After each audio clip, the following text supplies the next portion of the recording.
യഥാർത്ഥ അഹ്ലുസുന്നത്തി വൽ ജമാഅത്തിന്റെ മഹാന്മാരാവുന്നതായ മഹാന്മാരാവുന്നതായ അള്ളാഹുവിൻ്റെ അമ്പിയാ അവസാനത്തെ അതിനിക്കിവിടെ പൂർത്തീകരണം നൽകിയ നബി സല്ലല്ലാഹു അലൈഹി വസല്ലമ തങ്ങൾ വിശുദ്ധമായ അഹ്ലുസുന്നത്തി വൽ ജമാഅത്തിനെ എങ്ങനെ മനസ്സിലാക്കണം എന്നുള്ളത് നമുക്ക് പറഞ്ഞ് മനസ്സിലാക്കി തന്നു. ഒന്ന്, അലൈക്കും ബിസുന്നത്തി എന്ന് പറഞ്ഞ് റസൂൽ മതിയാക്കിയില്ല. സുന്നത്തിൽ ഖുലഫാഉർ റാഷിദീൻ, എൻ്റെ സുന്നത്ത് കൊണ്ട് മാത്രങ്ങൾ പിടിച്ചാൽ പോരാ, ഖുലഫാഉർ റാഷിദീങ്ങളെ സുന്നത്ത് കൊണ്ട് നിങ്ങൾ പിടിക്കണം എന്നാണ്. അതുകൊണ്ടാണ് മഹാന്മാരാവുന്ന പിന്നീട് വന്ന അയിമ്മത്ത് മുജ്തഹിദീങ്ങൾ അവരെന്താ ചെയ്തത്? അവർ വിശുദ്ധമാവുന്ന അവരുടെ ആ മദ്ഹബിനെ അവർ രൂപപ്പെടുത്തിയത്. മദ്ഹബിൻ്റെ ആവശ്യം തന്നെ അവിടെ വിശുദ്ധ ഖുർആനിലോ തിരുസുന്നത്തിലോ വ്യക്തമായി പറയപ്പെടാത്തതിലെ ഇമാമിങ്ങൾക്ക് മദ്ഹബ് ഉണ്ടാവുള്ളൂ. വ്യക്തമായി പറയപ്പെട്ടതിൽ അവർ മദ്ഹബിൻ്റെ ആവശ്യം നമ്മൾക്കില്ല.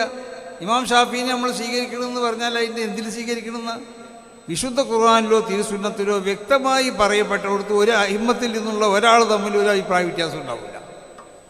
പിന്നെ വ്യക്തമായി പറയപ്പെടാത്തതിലാണ് അഹിമ്മത്തിൽ നമ്മൾ അത് മനസ്സിലാക്കാൻ കഴിവുള്ള മഹാന്മാരാവുന്ന മുജ്തഹിദീകളാവുന്ന അഹിമ്മത്ത്. ആ അഹിമ്മത്ത് അവരെ മദ്ഹബിനെ അടിസ്ഥാനപ്പെടുത്തിയതെന്താ? ഖുലഫാഉർ റാഷിദീങ്ങളുടെ കാലഘട്ടത്തിലുള്ളതായ വിധികളാണ്. അതാണ് അലൈക്കും ബിസുന്നത്തി സുന്നത്തിൽ ഖുലഫാഉർ റാഷിദീൻ. ചില ആളുകൾ അങ്ങോട്ടും ഇങ്ങോട്ടും ഇരുന്ന് പറഞ്ഞിട്ടുണ്ടല്ലോ ഖുർആനും സുന്നത്ത് എന്ന് പറയുന്നതിനോട് നമ്മൾ എതിരല്ല. ഖുർആനും സുന്നത്തും ആവശ്യം തന്നെയാണ്. ഖുർആനിലും സുന്നത്തിൻ്റെ സുന്നത്ത് റസൂലുള്ളാഹിൻ്റെ സുന്നത്ത് തന്നെയാണ് അലൈക്കും ബിസുന്നത്തി സുന്നത്തിൽ ഖുലഫാഉർ റാഷിദീൻ എന്ന് റസൂലുള്ളാഹി പറഞ്ഞത്. അപ്പോൾ റസൂലുള്ളാഹിൻ്റെ സുന്നത്തിൽ എന്താണ് റസൂലുള്ളാഹിൻ്റെ സുന്നത്തിൽ പഠിപ്പിച്ചിട്ടുള്ളത്? അലൈക്കും ബിസുന്നത്തി സുന്നത്തിൽ ഖുലഫാഉർ റാഷിദീൻ. ഖുലഫാഉർ റാഷിദീങ്ങളെ ആ സുന്നത്ത് അവരുടെ ഭരണകാലത്തുണ്ടായ വിധികൾ അത് നിങ്ങൾ ആധാരമായി ഇങ്ങോട്ട് സ്വീകരിക്കണം. അതിൻ്റെ അടിസ്ഥാനത്തിലാണ് മദ്ഹബിൻ്റെ ഇമാമിങ്ങൾ മദ്ഹബിനെ സ്ഥാപിച്ചിട്ടുള്ളത്, മദ്ഹബിനിക്ക് നിദാനമാക്കിയിട്ടുള്ളത്. ഖൈറുൽ ഖുറൂനി ഖർനി സുമ്മല്ലദീന യലൂനഹും സുമ്മല്ലദീന യലൂനഹും. 3 നൂറ്റാണ്ടിലുള്ള അയിമ്മത്തിനെ പറ്റി മഹാനാവുന്ന നബി സല്ലല്ലാഹു അലൈഹി വസല്ലമ തങ്ങൾ പറഞ്ഞു, എൻ്റെ നൂറ്റാണ്ടും അതിനോട് അടുത്ത നൂറ്റാണ്ടും അതിനോട് അടുത്ത നൂറ്റാണ്ടും, ചില വിഭാഗത്തിൽ അതിനോട് അടുത്ത നൂറ്റാണ്ടൊന്നുണ്ട്. എന്നാൽ ഈ 3ഓ 4ഓ നൂറ്റാണ്ടിലുള്ള അയിമ്മത്ത് മശായിഖന്മാർ അവർ പറഞ്ഞതിനാണ് നിങ്ങൾ ദീനായി സ്വീകരിക്കേണ്ടത്. എല്ലാ വിഷയത്തിലും നമ്മളങ്ങനല്ലേ. ഉദാഹരണമായിട്ട് സ്ത്രീകളെ പള്ളി പ്രഭാഷണം ഞാൻ പറഞ്ഞതിനെ പറ്റി വലിയ വച്ചുപുളിയൊക്കെ പലരും ഉണ്ടാക്കി. അവിടെ എന്താ യഥാർത്ഥം? എന്താ അതിൻ്റെ യഥാർത്ഥം? നബി സല്ലല്ലാഹു അലൈഹി വസല്ലമ തങ്ങൾ വ്യംഗ്യമായ നിലക്ക് നിരോധിച്ചിട്ടുണ്ട്. വ്യംഗ്യമായ നിലക്ക് നബി സല്ലല്ലാഹു അലൈഹി വസല്ലമ തങ്ങൾ നിരോധിച്ചിട്ടുണ്ട്. ലാ തംനഉ ഇമാ അല്ലാഹി മസാജിദല്ലാഹ്. ഈ കൽപ്പന ആരോടാ? ഇത് ഇവിടുത്തെ മുസ്ലിം ഭരണാധികാരികളുണ്ടെങ്കിൽ ആ ഭരണാധികാരികളോടും പെണ്ണുങ്ങളുടെ ഔലിയാക്കന്മാരോടും അവരുടെ അസ്വാജി ഭർത്താക്കന്മാരോടുമാണ്. നിങ്ങൾ വിലങ്ങേണ്ട ആവശ്യമില്ല. നിങ്ങൾ വിലങ്ങിയിട്ടില്ലെങ്കിൽ തന്നെ ഞാനതിനെ വിലങ്ങിയിട്ടുണ്ട് എന്നാണ് റസൂലുള്ള പറയണത്. ആ റസൂലുള്ള വിലങ്ങിയ രീതി എന്താ? സ്പഷ്ടമായ നിലക്ക് റസൂലുള്ള വിലങ്ങിയില്ല. അതാണ് ഒരു മനഃശാസ്ത്രമായ നിലക്ക് സല്ലല്ലാഹു അലൈഹി വസല്ലമ തങ്ങൾ ആ വിഷയത്തിൽ പ്രവർത്തിച്ചു. പെണ്ണുങ്ങളെ നിങ്ങൾ പള്ളിയിലേക്ക് വരരുത് എന്നല്ല റസൂലുള്ള പറഞ്ഞത്. പെണ്ണുങ്ങളോട് എന്താ പറഞ്ഞത്? നിങ്ങൾക്ക് ബുയൂത്തുന്ന ഖൈറുൽ ലഹുന്ന, നിങ്ങളുടെ വീടാണ് നിങ്ങൾക്ക് ഉത്തമം. അതോടൊപ്പം വിശുദ്ധ ഖുർആനിൽ ഫീഹി റിജാൽ, ആ പള്ളിയിൽ ആണുങ്ങൾ മാത്രമാണ് ഉണ്ടാവേണ്ടത് എന്നും പറഞ്ഞു. അപ്പോൾ പള്ളിയിൽ ആണുങ്ങൾ മാത്രം ഉണ്ടാവുക, അവരെ വീടാണ് നല്ലതെന്നും പറയാം. പിന്നെ പറയാം വലിയ ഖുറൂജിന തഫിലാത്ത്, ആ പെണ്ണുങ്ങൾ അങ്ങനെ പള്ളിയിലേക്ക് വരികയാണെങ്കിൽ ആ പെണ്ണുങ്ങൾ പള്ളിയിലേക്ക് പുറപ്പെടട്ടെ.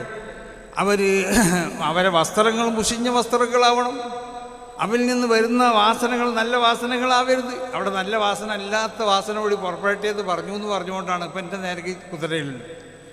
ഞാൻ പറഞ്ഞതല്ല, റസൂൽ ആ നല്ല വാസനകൾ അല്ലാത്ത വാസനകൾ ഉണ്ടാക്കിക്കൊണ്ട് പെണ്ണുങ്ങൾ വരണം എന്നല്ല പെണ്ണുങ്ങൾ പറയണത്.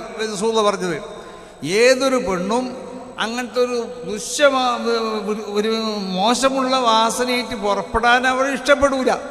അപ്പോൾ പെണ്ണുങ്ങൾ സ്വാഭാവികമായിട്ട് അവർ പള്ളിയിലേക്ക് വരാതെക്കും. അതാണ് ഇപ്പോൾ നമ്മളൊരു ബുദ്ധിയുള്ള ഒരുത്തനോട് പറയും ഇജ്ജ് പുറത്തേക്ക് പോകരുത്, ഇജ്ജ് പുറത്തേക്ക് പോവുകയാണെങ്കിൽ തുണി കുപ്പായൊക്കെ അയച്ചിട്ടിട്ട് അവരത്തൊക്കെ കാണിച്ചേ പോകാൻ പാടുള്ളൂ എന്ന് പറഞ്ഞാൽ മോൻ പോവില്ല. അപ്പോൾ ആദ്യം റസൂൽ എന്താ പറഞ്ഞത്? ബുയൂത്തുന്ന ഖൈറുൽ ലഹുന്ന ഫീഹി റിജാൽ, അവിടെ ആണുങ്ങളാണ് ഉണ്ടാവേണ്ടതെന്ന്. പിന്നെ പറയാണ് വലിയ ഖുറൂജിന തഫിലാത്ത്. അപ്പോൾ റസൂലുള്ളാഹി സ്വല്ലല്ലാഹു അലൈഹി വസല്ലമ തങ്ങൾ അത് നിരോധിച്ചിട്ടില്ല എന്ന് മനസ്സിലാക്കുന്നത് അബദ്ധമാണത്. അപ്പം അങ്ങനെ വിശുദ്ധ ഖുർആൻ്റെയും തിരുസുന്നത്തിൻ്റെയും ആയാത്തുകളെയും ഹദീസുകളെയും ഒക്കെ നമ്മൾ മനസ്സിലാക്കുമ്പോൾ അത് നമുക്ക് മനസ്സിലാക്കാൻ കഴിയാത്തത്, വ്യക്തമായി പറയപ്പെടാത്ത സ്ഥലത്ത് മഹാന്മാരാവുന്ന അതിനെ പറ്റി മനസ്സിലാക്കാൻ കഴിയണ അയിമത്ത് മശായിഖന്മാർ അവർ പറഞ്ഞത് എന്താണെന്നാണ് നോക്കേണ്ടത്. ആ നിലക്ക് മഹാന്മാരാവുന്ന അയിമത്ത് മുജ്തഹിദീങ്ങൾക്കുള്ള അഖ്വാലുകൾ. അപ്പോൾ നമ്മൾ ഷാഫി ഇമാമിനെ സ്വീകരിച്ചു തന്നെ എല്ലാ വിഷയത്തിലും ഷാഫി ഇമാമിനെ സ്വീകരിക്കല്ല. ഖുർആനും സുന്നത്തിലും വ്യക്തമായി പറഞ്ഞത് നമ്മൾ ഷാഫി ഇമാമിനെ സ്വീകരിക്കേണ്ട ആവശ്യമില്ല. അത് ഖുർആൻ ഹദീസിൽ നമുക്ക് ആർക്കും വ്യക്തമായി മനസ്സിലാക്കാൻ കഴിയാത്ത സംഗതികളുണ്ടാവും.